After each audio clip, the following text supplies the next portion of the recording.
Mas agora, só para trazer até um refresco, né? O Cultura Brasileira ele tem isso também, viu, gente? A gente, claro, a partir, né, do que aconteceu hoje, não tinha como a gente não focar e falar sobre esse processo de cassação do deputado Glauber Braga. A gente, enquanto esquerda aqui, a gente tem, né, se debruçado sobre isso e tratado essa questão. Mas o Cultura Brasileira é um programa para a gente falar de cultura. Então, vamos falar sobre isso.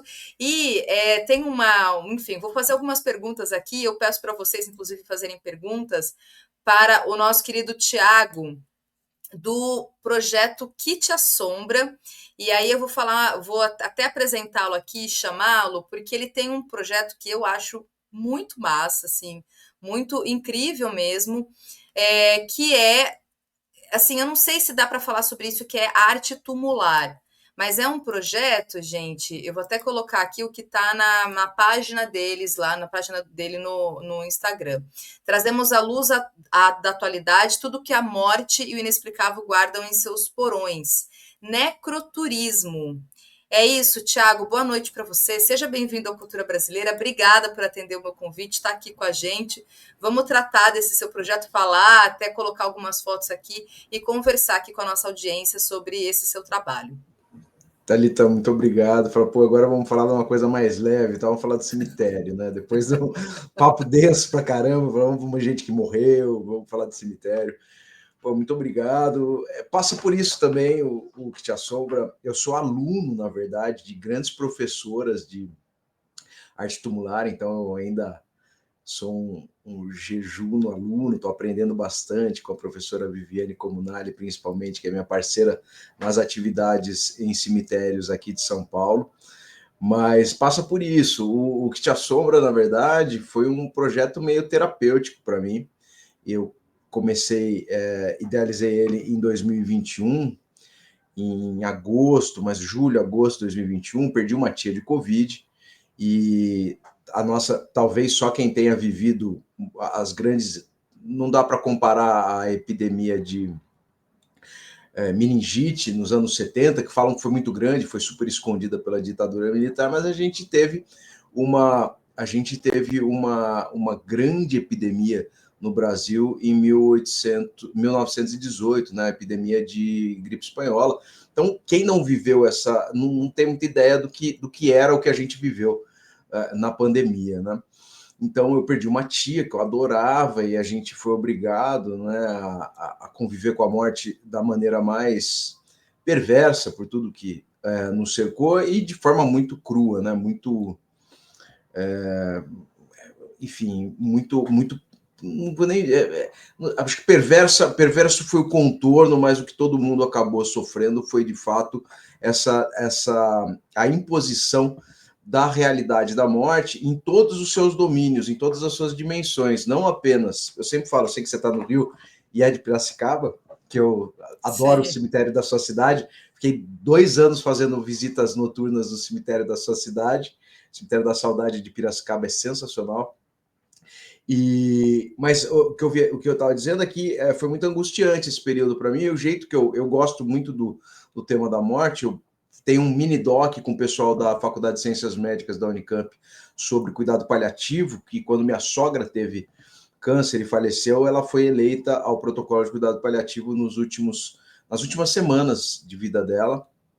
Então eu já tinha esse interesse, mas a pandemia, enfim, nos obrigou a conviver com isso. E aí eu estava consumindo todo tipo de conteúdo de morte, desde cuidado paliativo até livros de assombração, e li um livro que foi muito interessante do ponto de vista de construção do meu projeto, que é um livro chamado Assombrações Recife Velho, em que o Gilberto Freire faz um paralelo entre o desenvolvimento socio-urbano do Recife e as histórias que as pessoas contavam sobre as assombrações do Recife. E eu quis fazer isso em Campinas. E foi muito interessante, porque nesse processo a gente acabou evidenciando um percurso parecido com o do Assombrações Recife Velho, porque, de fato, as histórias sobrenaturais elas tinham um paralelo muito interessante entre os traumas da comunidade com as histórias sobrenaturais, e aí eu não quero aqui duvidar, nem ser o cara metido a inteligente que vai falar que não acredita em nada, mas a gente pode ver em duas dimensões as histórias sobrenaturais. Uma de que, de fato, elas ocorrem, essas pessoas têm a sensibilidade de viver isso, e a outra é a de que elas, na verdade, são desdobramentos de grandes traumas, uma necessidade humana de transformar ou de digerir esses grandes traumas em uma solução, então em uma justificativa, então numa tentativa de justiça, enfim. E em Campinas, a minha cidade, Campinas é uma cidade muito conectada a ter uma memória escravagista muito presente até hoje, e certas violências contra a mulher, e de fato essa é a reprodução das histórias que se conta lá. A história mais conhecida de Campinas, eu não sei se você sabe, mas é a do Boi Falou, inclusive ocorre na Sexta-feira Santa, que é uma história de um escravizado chamado Antônio Africano, que é compelido a trabalhar na Sexta-feira Santa, que traz um dado de desumanização muito grande dele, porque Sexta-feira Santa, principalmente para cristãos, é uma data muito afeta a penitência, a sacrifício, ninguém trabalha, ninguém come, jejuam, enfim, e para esse homem negro escravizado, ele tinha que trabalhar, buscar os bois no capão do boi. E quando ele chega lá, os bois falam com ele, falam, hoje não é dia de trabalho, hoje é dia de Nosso Senhor. Quer dizer, estou dizendo isso tudo, a história tem outras nuances, não apenas essas, mas estou contando isso tudo para dizer que elas se estabelece um paralelo muito fiel de grandes traumas, de acontecimentos com as histórias que o povo conta.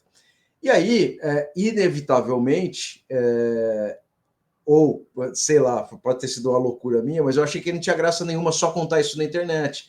Eu achava que era legal levar as pessoas até os lugares onde essas histórias ecoavam, né? Às vezes por décadas, essa do Antônio Africano, talvez mais de um século, e levar as pessoas lá para elas viverem as suas experiências, ouvindo isso no lugar em que elas, em teoria, teriam ocorrido. E foi muito legal, porque muita gente acabou indo lá. E um dos lugares, agora assim, chegando no cemitério, um dos lugares que eu tive que acessar, inevitavelmente, por ser um local de frequência muito grande de histórias sobrenaturais, era o Cemitério da Saudade, Campinas.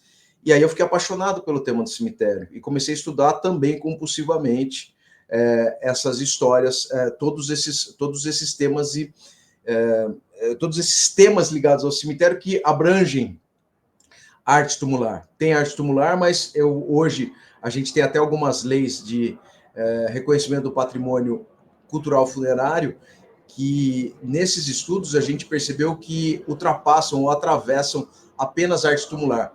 Eu sempre uso como exemplo que aqui em São Paulo a gente tem um cemitério chamado Cemitério São Luís, que é um cemitério que fica no bairro São Luís, que é citado numa música dos Racionais, agora, se eu não me engano, é a Incrível Fábrica da Paz, se eu esqueci o nome completo, mas que fala de uma passagem muito interessante, que é da mãe de um rapaz assassinado, porque o cemitério São Luís é um cemitério de assassinados, claro, o perfil é jovem, negro, morto de morte violenta. E eu estou falando isso tudo onde eu quero chegar, porque eu percebi que patrimônio funerário cultural ultrapassa conjuntos escultóricos. O grande patrimônio do cemitério são as biografias, e todo cemitério tem uma história para contar a partir das histórias que ele guarda. Então, eu falo que o que a gente tem de mais importante no cemitério são as pessoas e tudo que elas guardam em suas tumbas. Então, desde as biografias de pessoas notórias, que são importantes de serem revisitadas, como daquelas pessoas que a gente não conhece e jamais conhecerá, o que diz muito sobre o que a gente entende por memória do nosso país. Então, o grande lance de ir nos cemitérios é entender isso. Pois é, eu ia inclusive fazer essa pergunta, assim, a partir da sua experiência, desse seu projeto, do seu trabalho, vou até colocar aqui algumas fotos para a gente ir mostrando. Uhum.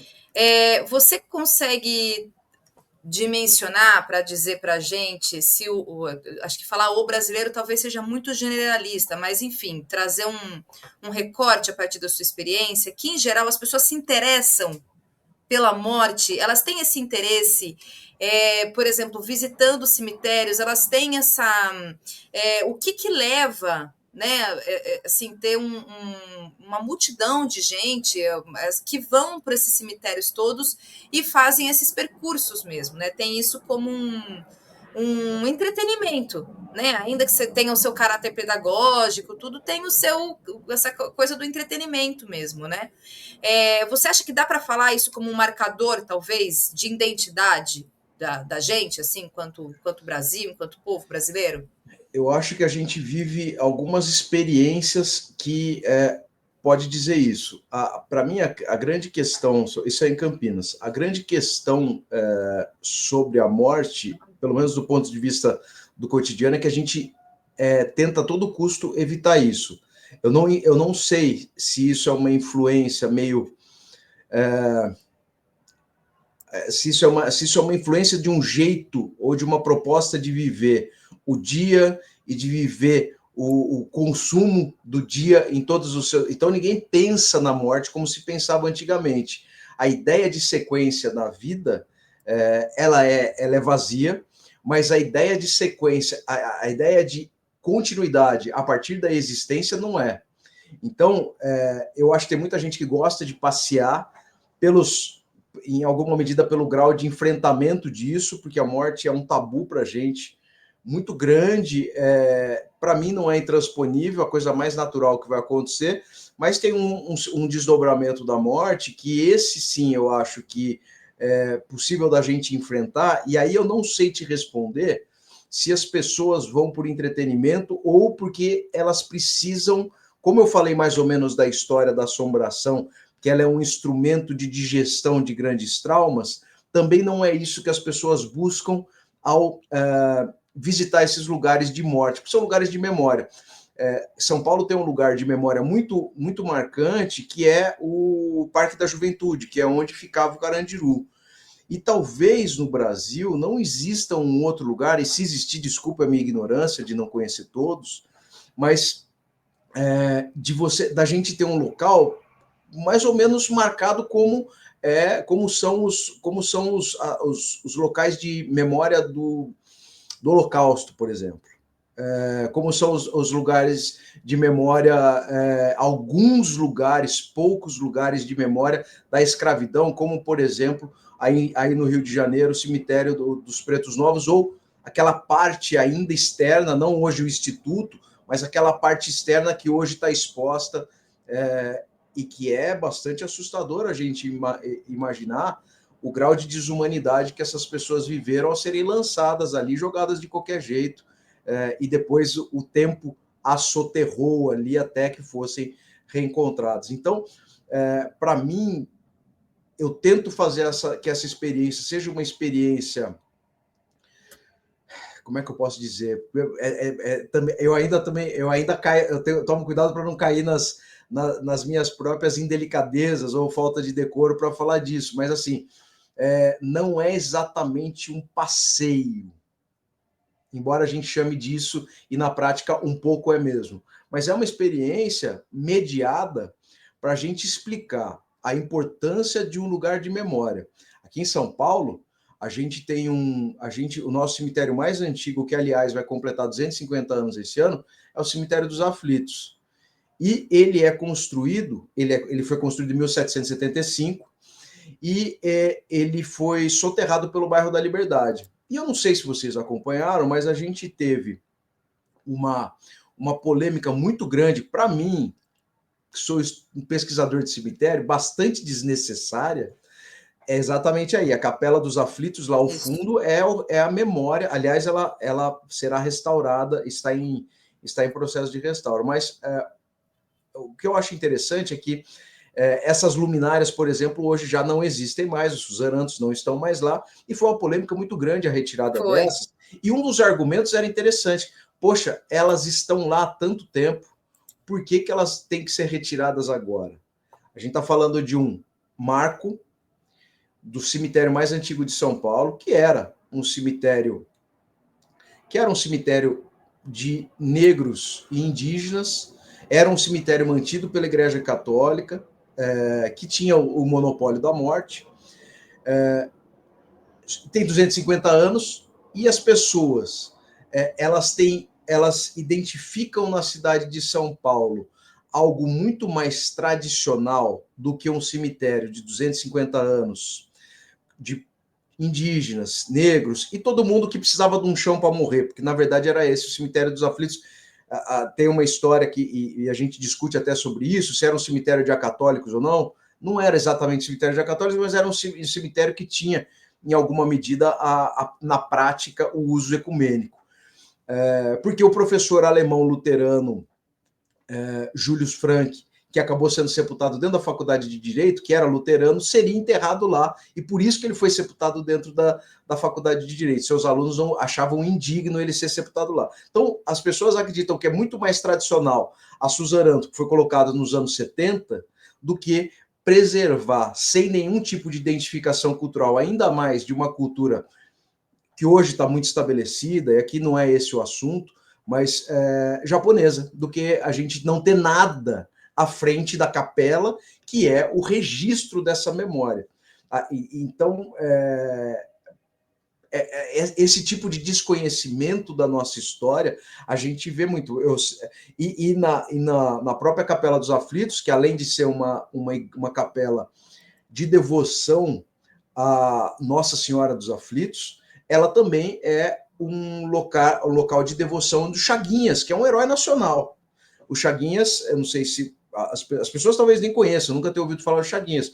Chaguinhas era um cabo negro do primeiro batalhão de caçadores lotado em Santos, e depois de 5 anos sem os soldos, existiam só, em 1821, existiam 2 exércitos. Um ano antes da independência do Brasil, existiam 2 exércitos, o exército nativo brasileiro e o exército português. O exército nativo brasileiro não recebia da coroa portuguesa os soldos há 5 anos, o que, na verdade, os tornava novamente escravizados, porque a proposta era: você serve o exército português, você serve o exército português em um exército apartado, e recebe sua alforria. A mesma coisa com indígenas, você não será escravizado se você trabalhar para os portugueses. Não recebeu há 5 anos, eles eram escravizados do mesmo jeito. Chaguinhas, Cotindiba e outras pessoas se insurgem, eles tomam muitos fortes de Santos, atacam uma fragata portuguesa, conseguem sustentar por 10 dias essa revolta, que foi uma das revoltas nativistas que ocorreu nesse período no Brasil, e aí eles são suprimidos depois, são levados eles dormem a última noite da vida deles. Isso aconteceu no dia 19 de setembro de 1821, numa cela adaptada na Capela dos Aflitos. Dia seguinte, são levados até o Largo da Forca, que hoje é o Largo da Liberdade, onde fica Estação Liberdade. Estação Liberdade Japão hoje, então a gente pode continuar falando sobre essa ideia de apagamento mesmo, muito, muito evidente, né? E aí, o que acontece? No dia do enforcamento, eles vão ser enforcados no dia 20, o Cotindiba é levado primeiro ao partíbulo, soltam ele, a forca funciona perfeitamente e mata ele. Quando colocam o Chaguinhas, a forca ela acaba arrebentando. E isso, o clérigo acompanhava a execução, ele atesta o acontecimento, quem testemunha isso é o próprio regente Feijó. Então, ele atesta que a corda arrebentou, e tinha-se o costume de que, quando acontecia algo do gênero, eram interrompidas as execuções, porque Deus não queria matar aquele cara. Trocam a corda dele, soltam, arrebenta mais uma vez. O povo que gritava clemência passa a gritar liberdade. E nada do exército português querer interromper definitivamente a execução de Chaguinhas. Reforçam a corda com uma tira de couro, soltam novamente mais uma vez. Aí tem 2 versões, uma de que ela arrebenta, outra de que ela não arrebenta, ele fica lá e soltam, ele é morto a pauladas e a facadas. O Chaguinhas acaba, depois disso, desenvolvendo um processo, as pessoas começam a desenvolver um processo devocional a Chaguinhas na Capela dos Aflitos, que dura mais de 200 anos. Foi tombado agora até pela deputada Alessi Brandão. Ele está onde? Onde que está enterrado, o Chaguinhas? No Cemitério dos Aflitos. A gente não sabe onde, porque era um cemitério muito precário. Então a gente não tem ideia de onde ele está, mas Sim. ele está lá. Quer dizer, o Chaguinhas tem uma história que tem potencialidades do ponto de vista de construção de uma figura mitológica, não apenas a sua devoção posterior à morte, desculpa, a partir de sua morte, claro, mas que poderia ser facilmente reconhecida por como uma figura como o Tiradentes, que na verdade não queria pagar, que não queria pagar imposto. Pois é. Agora, É você mais traz assim. anarcocapitalista do que outra É, coisa, não quero pagar agora imposto. tem uma coisa que você traz, né, a partir das histórias que você conta, e que é isso, né? O trabalho que você faz é isso. Você vai até os cemitérios todos e vai contando as histórias desses personagens Isso. todas e tal. Você até tem aqui os santos, santos milagreiros, como é que é o nome? É isso, né? Eu Os não do quero. cemitério. Isso, eu não quero ser chato, mas eu sou um defensor da nomenclatura correta e eu não falo santo popular. Você nunca vai me ver falando santo popular em lugar nenhum, mas não tem problema falar. Eu falo milagreiro de cemitério, por quê? Milagreiro de Na cemitério, isso. concepção do fenômeno cemiterial do milagreiro de cemitério, há uma diferença fundamental sobre a ideia, sobre o conceito de santo. Santo é a santidade. Dizer que alguém é santo depende do reconhecimento da Igreja Católica. Enquanto o milagreiro de cemitério, é, ele tem identificado a sua devoção pelo povo. É uma devoção marginal, embora siga ritualística, e eu não, posso até falar católica, não oficial, mas é uma ritualística até do cristianismo primitivo, porque eu fiz uma viagem para as catacumbas de Roma e eu fui até a catacumba de São Sebastião, e lá há indícios, existe a hipótese de Pedro e Paulo terem ficado lá. E por que eu estou falando isso tudo? Porque lá encontraram, e como que eles defendem essa ideia? Porque lá encontraram ex-votos com o nome de Pedro e Paulo agradecendo graças alcançadas. Então a ideia de você ter um mártir que tem a capacidade de realizar milagres, alcançar graças a partir de seus espólios físicos, da mentalização e da presença de seus espólios físicos, é pré-cristã. Então não tinha nenhum processo de canonização ou de beatificação. Então a gente segue a mesma coisa serve aos milagreiros de cemitério. A grande diferença serve quem reconhece essa divindade. Nos santos é a igreja, no cemitério é o povo. É por isso que eu defendo o milagreiro de cemitério e não gosto de confundir com santos populares. Santos populares são Sebastião, São Jorge, Santo Antônio, São José. Todo mundo é santo popular, mas o milagreiro de cemitério tem uma diferença. Então eu tenho obrigação de falar isso, mas ninguém precisa. Não é um erro mortal se falar que é um santo Que popular. são essas figuras que as pessoas vão fazer as suas devoções, acabam, né, em razão, até pela própria forma como a pessoa morreu, ou de repente alguém conhecido, famoso, que aí há um processo mesmo de virarem, de terem devotos, né? Inclusive confiar em milagres. Isso aí, Tem esse processo todo desses santos, desses totalmente. milagreiros de cemitério, né? Totalmente. E o que é mais interessante disso é que isso também muda ao longo do tempo. Isso também acompanha, também traz certos diagnósticos da nossa, da nossa comunidade. Por exemplo, a gente, inicialmente, pelo menos os milagreiros mais antigos, por exemplo, o Antônio Africano, a hipótese mais presente de que ele era um capataz do Barão Geraldo. E aí, quando ele tem essa experiência sobrenatural, espiritual, ele deixa de ser um capataz, quer dizer, capataz, a gente sugere que ele tenha tido certos comportamentos agressivos, violentos. Ele deixa de fazer isso e se torna um rezador, um benzedeiro.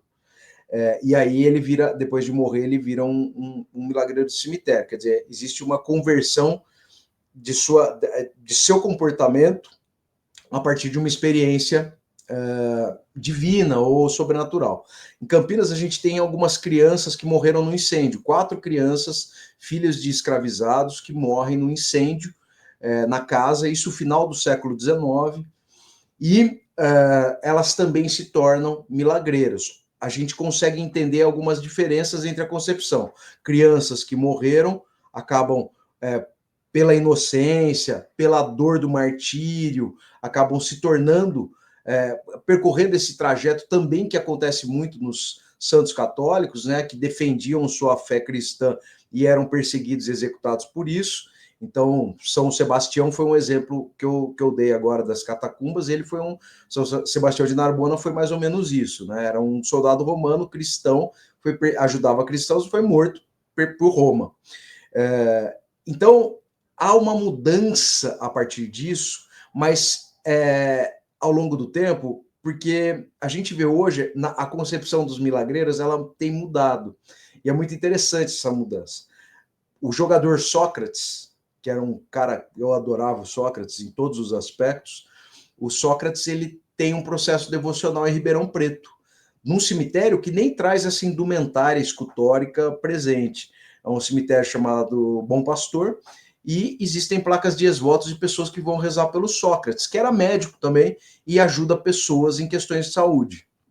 É muito interessante. Aí no Rio, a gente tem no São João Batista a presença da Clara Nunes, que também, aí eu vejo dois aspectos da Clara Nunes. Um, do seu componente religioso. Clara Nunes era do candomblé, era uma defensora, era uma militante de sua própria religião, e mais do que isso, da religião, de toda a espiritualidade brasileira, né? Levou isso para sua música, então ela era um símbolo de espiritualidade brasileira, então é meio natural ela também provocar isso. Mas a gente tem aqui em São Paulo também o Ayrton Senna, que é um ídolo. Você tem um irmão do Leonardo, Leandro e Leonardo, que morreu foi o Leandro, eu sempre confundo. O Leandro, em Goiás, também se tornou um milagreiro de cemitério. A família não gosta, a família é evangélica, não gosta, mas as pessoas iam lá e acreditavam ao Leandro a capacidade de cura.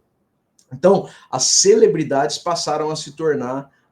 Aqui em São Paulo, a gente tem ainda uma possível conversão da Nair Belo em Milagreira de Cemitério. Então, essa mudança de olhar, primeiro do martírio e depois de um certo grau de celebrização de figuras que eram notórias em milagreiros, também hoje tem acompanhado o nosso tempo. E não é por acaso, a gente vive muito mais hoje, até a própria internet, as redes sociais, ofereceram essa possibilidade de pessoas que querem idolatrar os outros, mesmo que a gente pode questionar bastante isso, mas essa é uma prática, né? Agora, eu queria assim só trazer uma notícia que aconteceu aqui nesses últimos dias, né? E de começo, num primeiro, não querendo parecer desrespeitosa, mas é que ela é um pouco engraçada essa notícia, mas eu queria ler e pedir sua opinião Tá bom. a respeito do que a gente tem acompanhado, que você, né, pode falar sobre a questão de memória, de patrimônio, né? De entender esse caráter, que é essa notícia aqui, olha só. Essa estátua, que eu não sei se você acompanhou, Tiago, mas ela é a Nossa Senhora das Dores, da Igreja Nossa Senhora do Rosário, em Pirenópolis, Goiás. O que aconteceu? Essa é uma escultura do século XVIII, a feição dela foi alterada, suavizando a expressão de sofrimento e adicionou alguns traços que, no geral, as pessoas fizeram uma harmonização facial na santa. Ela fez Né? um lifting aqui, eu tô vendo, a sobrancelha, Isso. né? Pois é, e aí isso teve críticas, aí isso acabou gerando uma polêmica, né? E acabou o caso chegando no IPHAN, no Instituto de Patrimônio Histórico Artístico Nacional, que vai justamente fazer uma intervenção mesmo, porque se trata de uma escultura do século XVIII, né? E que até, acho que por uma questão de lei mesmo, eu não sei estritamente, né, como que isso está previsto, Essa é uma mas peça que provavelmente está tombada. Deve ter algum. justamente. Exatamente. Então, por isso, o processo de restauração, digamos, ele precisa vir acompanhado de um cuidado mesmo de preservação da imagem, da escultura, feita por um profissional que tem esse critério todo, mas não é muito o que aconteceu. No primeiro momento, assim, não deixa de ser um pouco engraçada, né? Dada a Não, nossa tudo questão bem. toda com a harmonização facial e tudo. Mas, enfim, a partir de só trazer essa notícia aqui, porque ela trouxe uma certa polêmica e tal, as pessoas acabam rindo, né? Fizeram harmonização facial na santa e tal. Mas te perguntar, você que está muito, inclusive você começou falando que você tem estudado sobre arte tumular, acho que passa por isso também. Como é que você tem avaliado sobre essa questão de preservação mesmo, né? De patrimônio, portanto, de memória também. Cemitério está conceituado como lugares de memória, eu creio, né? A partir dessa chave Super, mesmo do super conceito estabelecidos. de lugares de memória, e como é que se avalia mesmo essa questão a partir do seu trabalho mesmo, de preservação, de incentivo, né, de aporte mesmo, de incentivo de financiamento público e de um reconhecimento por parte da sociedade como um todo, né? Você trouxe esse caso da Capela dos Aflitos, que trouxe essa polêmica. Eu estou em contato com eles, inclusive, que eu quero trazê-los aqui para falar um pouco a respeito dessa questão. Eu te passo todo mundo, o Lucas, todo mundo, o Wesley, a Elis. Eu faço parte da UNANCA, que é a União dos Amigos da Capela dos Aflitos. Sim, E eu te dou todo o telefone de todo mundo, se você precisar. que Mas ótimo, que bom. a, E te a, ouvir sobre essa questão mesmo, né? Como é que você tem acompanhado essas discussões, essa questão toda de preservação e de memória, de patrimônio, porque isso é uma coisa muito delicada que a gente tem no país, né, super. Tiago? Não, a gente não tem nenhum dado de compreensão desse tipo de patrimônio, na verdade, né? Os cemitérios, muitos cemitérios. É engraçado, a gente tem vivido. E assim, eu não sei, eu não considero muito trabalho isso, porque eu gosto muito do que eu faço, então como eu nunca tive um trabalho que eu fosse completamente apaixonado, eu sou completamente apaixonado por isso, então eu não considero muito trabalho, parece uma paixão mesmo, e então eu invisto muito meu tempo nesse processo, e de fato, a gente não tem muito reconhecimento, melhorou um pouco, não sei se talvez isso, talvez a grande sacada até do nosso projeto foi a ideia de levar as pessoas para os lugares. Então, talvez isso tenha ajudado a gente a expandir um pouco mais essa ideia.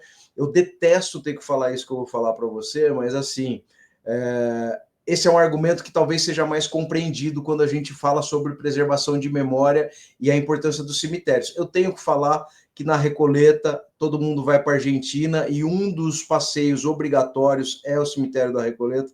Eu tenho que falar que quando vai para Paris, alguém vai lá no Père Lachaise.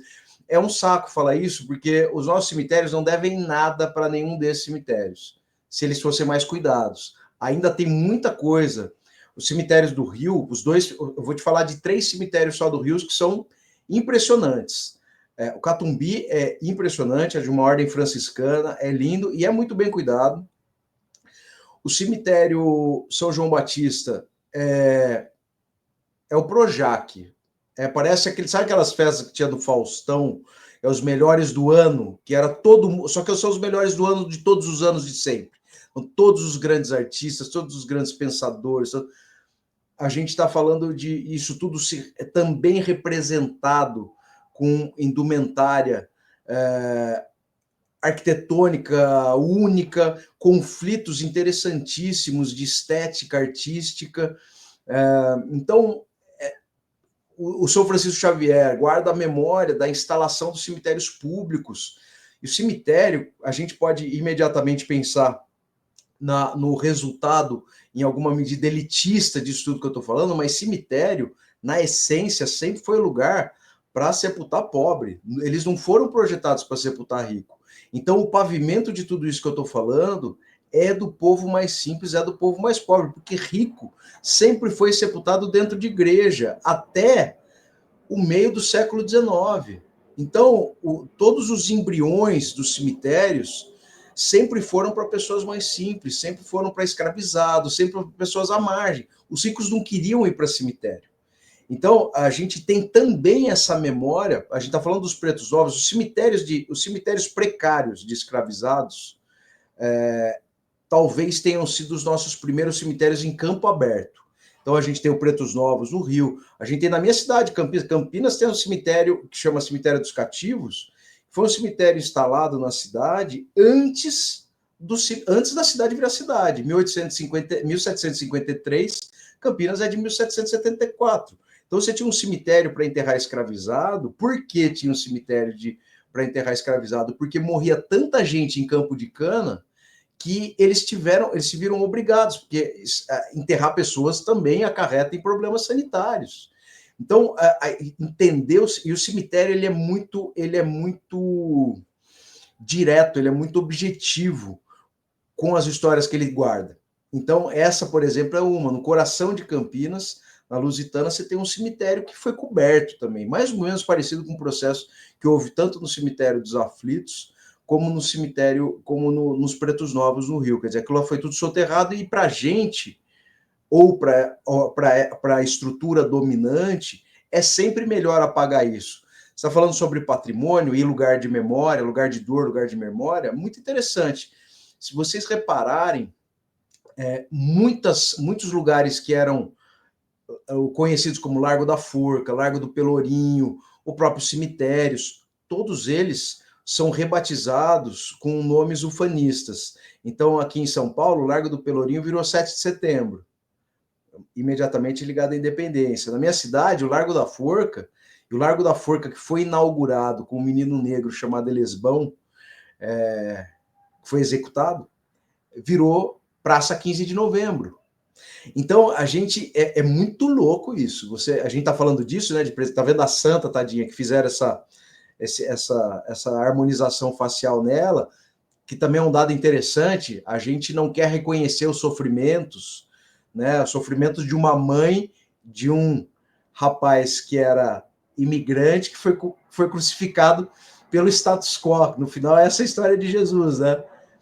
Também era um cara revolucionário, era um cara que trazia uma outra proposta, apagamento histórico, assim, super apagamento histórico. Agora, Essa nossa, na verdade, é essa nossa relação com esse patrimônio. Então, a santa, alguém deve falar, ai, credo, tira essa lágrima com sangue. Ah, credo, nossa, mas vai ficar com essa olheira. Nossa, é um sinal muito claro dos tempos, né? totalmente. E aqui tem uma pergunta, Claro. Tiago, que chegou, que está questionando sobre a privatização dos cemitérios. Aqui, ó, o Matheus Tenório. Qual o impacto da privatização dos cemitérios pela Prefeitura de São Paulo? Porque tem passado por esse processo mesmo, né? Eu Alguns acho que cemitérios de São Paulo. eu acho que tem dois aspectos que a gente precisa enfrentar. Para a gente, por incrível que pareça, a gente tem tido uma janela de oportunidade de debater o patrimônio como a gente nunca teve. Então, os cemitérios, na verdade, eles vinham sendo degradados. Aí eu não posso ser leviano de falar se era uma coisa, se era algo. Como é que eu posso dizer? Se era algo que era de fato premeditado, então deixa arrebentar tudo para depois a gente privatizar. Não sei se era isso, não posso dizer que era ou não, mas o fato é que os cemitérios estavam em um estado deplorável. Os cemitérios de São Paulo, alguns, vou dar o exemplo do Araçá. O cemitério do Araçá era um cemitério que tinha gente que era assaltada no cemitério do Araçá. O cemitério Quarta Parada, o máximo do flagelo para mim, do ponto de vista de convívio com a cidade, com o direito da cidade, é você ver pessoas morando dentro de túmulos. Isso era super frequente aqui. Era a coisa mais normal, era a coisa mais normal do mundo. Então, em alguma medida, nesse aspecto, ele melhorou. Por quê? Houve uma tentativa, tem uma tentativa de disciplinar mais esse tipo de coisa, porque antes vivia no completo abandono. Eu acho que a questão primordial que precisa ser enfrentada do ponto de vista da privatização é a questão das tarifas populares. E ficou mais caro, e esse também é uma compreensão que as pessoas precisam começar a ter. Você quer que privatize? Vai ter uma empresa, a empresa visa lucro. As pessoas precisam compreender isso antes de desejarem tanto como desejam privatizações. É uma verdade muito triste, mas é a realidade essa. Então o povo clama por privatização, depois ele vai pagar por aquilo. Não tem fórmula mágica. Todas são assim, não tem jeito. Então, eu não sei como vai ficar daqui para frente. A gente tem como eu falei, tem uma janela de oportunidade para a gente, até porque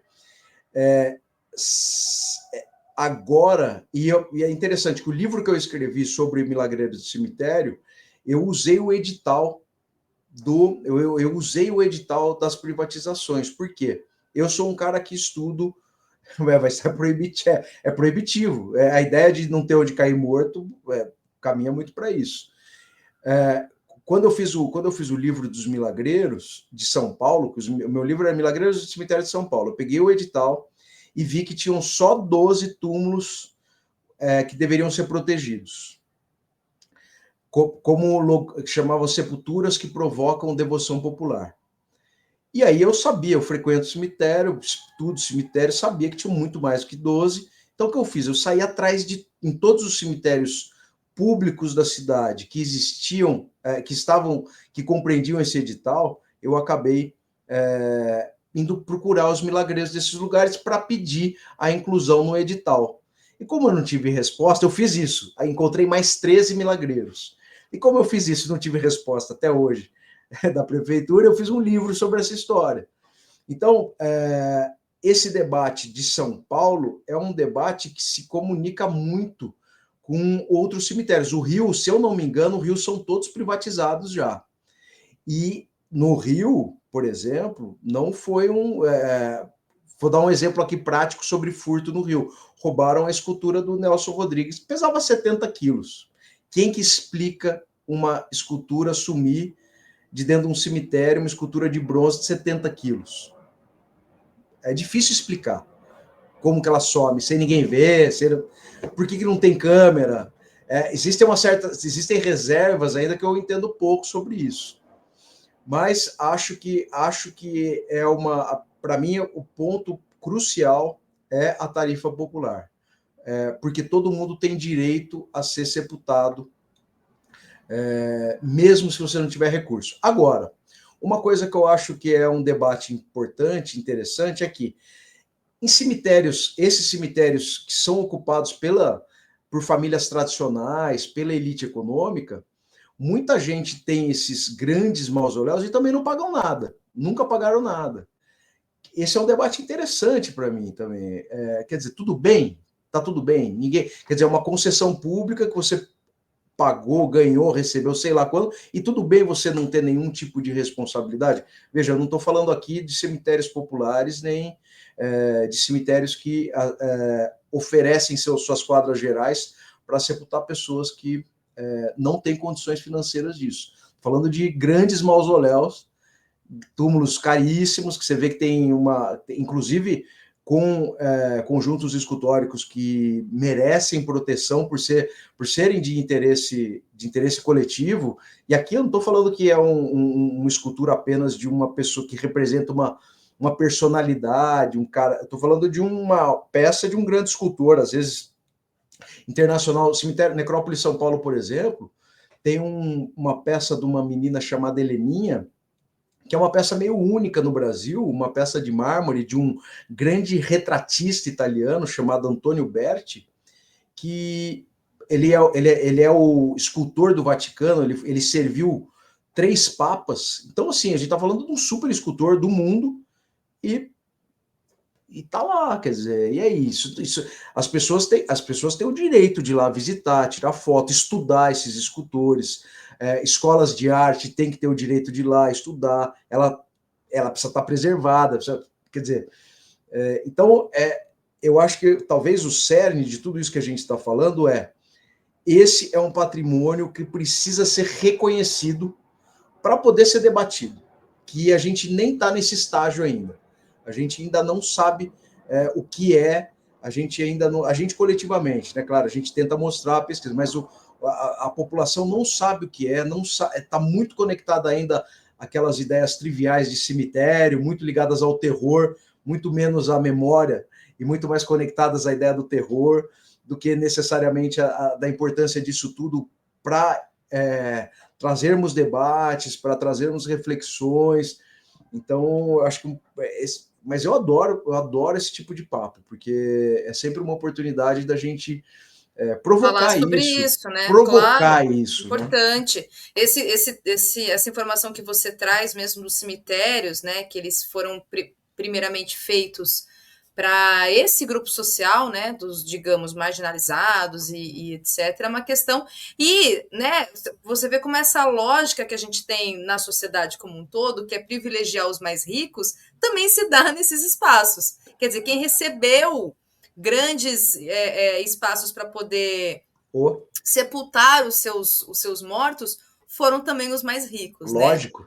É, isso aí. Não, tudo. Por isso que eu falo, quando as pessoas defendem assim muito ferrenhamente, esse túmulo custa 150 mil. Mas, cara, já pararam para pensar na origem? Porque eu vou falar do cemitério da Consolação, que talvez seja o mais badalado, vamos dizer assim. A primeira pessoa que foi sepultada no cemitério da Consolação, primeiro que assim, de forma geral, para quem não sabe, né, não conhece muito a história cemiterial, a gente tem dois marcos importantes para entender a mudança do cemitério. Primeiro, um sanitário, pelo menos é o que fundamentou isso. Então, existia uma teoria que chama Teoria dos Miasmas, que consistia em quê? A grosso modo, tá? De maneira bem rasa, mas consistia em quê? O cheiro de morto dentro de igreja transmitia doença respiratória. Isso não é exatamente uma verdade, mas era o que se defendia na época. Todo mundo tinha tuberculose em todo lugar, quer dizer, os caras falam, pô, cheiro de morto com certeza não deve ajudar, ninguém fica mais saudável porque fica cheirando morto o dia inteiro. E as igrejas cheiravam morte. As pessoas eram sepultadas, os ricos católicos eram sepultados dentro de igreja. Então, em 1801, tem uma carta régia de Dom João VI. Era uma tendência na Europa, Napoleão também fez isso, mas tinha uma carta régia proibindo o sepultamento dentro de igreja. Então, o primeiro ato foi esse. Depois, em 1828, Dom Pedro I, aí sim estabelece um decreto dizendo que não apenas não podia ser enterrado dentro de igreja, mas ele começa a tirar da Igreja Católica o monopólio da morte. E claro, a gente está falando de dinheiro, porque tudo custava dinheiro. Então, o sepultamento tinha um preço, a missa tinha um preço. Tinha gente que morria e deixava 1000 missas pagas. Tinha gente que deixava, quem tinha grana, deixava mesmo. Então, tudo, tocar o sino tinha um preço, tudo tinha preço. Então, eles começam a desmobilizar. Claro, vinha com a briga desde o Marquês de Pombal com a igreja, né, com os jesuítas ainda. A igreja e o reino de Portugal viviam, às vezes, em diferenças. E aí, o que acontece? Só em 1800, tem a cemiteirada, que a gente não pode esquecer, que é incrível, que a primeira pessoa, quando eles conferem a possibilidade da administração pública ser a gestora de cemitério, na Bahia, tem o presidente da província autoriza um cara a construir um cemitério, e depois que ele constrói o cemitério, a sociedade organizada, fomentada pela Igreja Católica, vai lá e destrói esse cemitério. É uma revolta chamada cemiteirada. É muito legal. 1836, se eu não me engano. Mas a gente só vai ter o cemitério da Consolação, por exemplo, em 1858. E é quando desmobilizam o cemitério dos Aflitos. 1858, dia 15 de agosto de 1858, Dona Teresa de Jesus Correia acaba sendo a primeira mulher que era uma agregada, uma mulher negra. Agregada é um jeito muito simpático de dizer que é uma escravizada de dentro de casa, e ela acaba sendo a primeira sepultada lá. O segundo a ser sepultado no cemitério da Consolação é um preso que chamava Munhambano, que morreu dentro da cadeia de tuberculose, e o terceiro é um outro escravizado. Então, as três primeiras pessoas que foram enterradas no cemitério mais prestigiado da cidade de São Paulo, o cemitério da Consolação é tão prestigiado que quando o Francesco Matarazzo, que foi o homem mais rico da Itália e do Brasil, ao mesmo tempo, o 10º cara mais rico do mundo, ele não conseguiu comprar um terreno num lugar mais, vamos dizer assim, mais nobre do que era considerado nobre do cemitério. Ele conseguiu comprar um terreninho no canto do cemitério. Para você ver como o que se tornou o cemitério, como ele se reproduziu em um espaço de frequência social, e tem tudo a ver com o que você falou. Porque o cemitério da sua cidade, o cemitério de Piracicaba, é muito interessante, porque lá na entrada, né, tem aquele pórtico bonito do Carlos Zanota, e o cemitério ele se estabelece muito parecido com uma cidade. Então você tem uma parte ostentativa, alguém falou alguma coisa de ostentação depois da morte, é mesmo. Ostentativa, até que você vai para as periferias. A Ditinha Penese, que é a primeira vereadora negra de Piracicaba, está lá na parede, colada lá. O túmulo dela é quase no muro. E, em contrapartida, o João de Almeida Prado, que era um genealogista, fazendeiro, não sei o que é onde tem uma lenda até, a história do livro, né? A escultura do livro lá, fica bem na entrada. Quer dizer, as A famílias. gente falava que ele andava pelo cemitério, era as bobeiras que a gente falava, que ele andava pelo cemitério à Mas noite, andava, pô, que ele claro que andava. sentava. Pois é, tinha esses Ainda contos mais de agora que é terror. quaresma. Ainda mais agora que Pois é é, quaresma. pois é. Mas olha, Tiago, muito obrigada mesmo por trazer as Imagina. histórias todas, inclusive do seu projeto. Eu estou deixando aqui, gente, no chat para vocês acessarem a página do o Kit Assombra. É muito massa, é muito legal. Eu conheci o projeto aqui no Rio, né? Que eu fiz o percurso lá no São João Batista. E é isso, Thiago. Parabéns pelo seu trabalho e que bom assim ter alguém pensando sobre isso, porque eu sempre fico pensando, acho que teve algumas pessoas que falaram aqui sobre isso, né? Não deixa de ser um espaço de memória, de patrimônio, que conta histórias, né? Que reproduz um pouco das nossas dinâmicas mesmo, de histórias, de Claro. contextos históricos que muitas vezes ficam esquecidos. Pensar na morte né, pensar inclusive a história do Brasil e a experiência mesmo que a gente tem com a morte, né, a relação que nós temos com a morte, com o luto, né, por exemplo. Então, acho que tudo isso faz parte dessa experiência mesmo, desse projeto. De como a gente pode, revisitando uma biografia, perceber que ela é muito importante no presente momento. Eu acho que essa é uma das coisas que eu mais gosto. A gente falou pra caramba do Cemitério da Consolação, e eu vivi uma experiência muito modificativa, e é difícil, eu me coloco muito nesse lugar de não ser o interlocutor de certos temas, embora admire muito figuras negras. Não sou eu sou um cara branco, não sou eu que devo ficar falando o tempo inteiro como se aquela fosse a minha história pessoal, porque eu não vivi o martírio e nem herdei a dor de várias gerações. Então eu não tive isso, mas é muito interessante que o Cemitério da Consolação, com tudo que a gente tem, por exemplo, dessa camada da elite, pertinho da Marquesa de Santos, nós temos o Luiz Gama, que é outra figura muito pouco conhecida dos brasileiros e dos paulistanos. E a gente viveu uma experiência muito legal numa cobertura da Rede Bandeirantes, em que o Taíde foi lá. O Taíde mora no Brás, e eu fui falar do Luiz Gama. Taíde DJ1?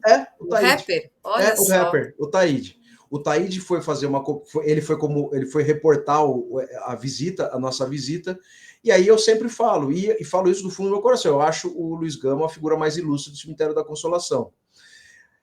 Ele pediu para falar, imagina, morri de vergonha, pelo amor de Deus, cara, fala o que você quiser. E aí ele falou de uma experiência que ele tinha com o Luiz Gama, porque ele morava no Brás, e ele contou do funeral do Luiz Gama. Ele falou que o Luiz Gama, ele contou que o Luiz Gama saiu, e essa é a verdade, a 25 de agosto foi o funeral dele, de 1882, ele sai do Brás, que dá uns 8 quilômetros, para quem não conhece São Paulo, essa distância, e o cortejo fúnebre dele foi seguido por 4 mil pessoas, numa São Paulo que tinha 40 mil habitantes, quer dizer, 10% da cidade trouxe o Luiz Gama nos braços até o Cemitério da Consolação, e ele foi enterrado lá. E o Taíde, e eu estou contando isso tudo por quê? Porque estar na presença do Luiz Gama física, que é isso, que é, no final, daria para ter um outro programa a gente falando da importância da presença física. A gente fala muito de desaparecidos agora com o Rubens Paiva, né? O Ainda Estou Aqui, a gente fala muito disso, né? E de tantas outras famílias que não tiveram o direito de enterrar e não têm até hoje o direito de enterrar seus mortos. Mas a gente fala da importância disso, como isso provocou num cara que, poxa, realizado, tem sua vida, ele se emocionou contando da experiência de viver no mesmo bairro daquele cara que a gente estava visitando ali, patriarca da abolição no Brasil, e ele contando de uma experiência do cara que morava no bairro dele, e tá ali no lugar de morte, que não é um lugar de finitude apenas, é também, a finitude da vida, mas a existência de todo mundo vai continuar se a gente continuar lembrando delas. Então, contando essas histórias. tratar com Perfeito. dignidade o cemitério é dar a possibilidade de outras gerações terem esse direito de manter as pessoas que elas acham importantes vivas, sejam pessoas que elas tinham um afeto familiar, de amizade, ou até figuras notórias como Luiz Gama, pessoas que a gente precisa conhecer melhor mesmo. Falo pra Perfeito. caramba, né, Thalita? Desculpa. Nada, imagina, fala, tá tudo certo. Tiago, obrigada mais uma vez. E Imagina, sim, Mara. vamos outras vezes aqui, que você volte, a gente possa fazer outras novas conversas aqui, falar dessas questões também, que é um assunto que não se esgota, sempre tem, a gente puxa um fio da meada e vai embora. A gente vai Obrigada falar de mesmo, Tiago. assombração. Boa. Tá aí, uma outra pauta, então, aí Tá a gente fala ótimo. sobre isso. Obrigada, Obrigado, Tiago. Até a Mara. Tchau, tchau. próxima. Prazer. Tchau, tchau. Valeu.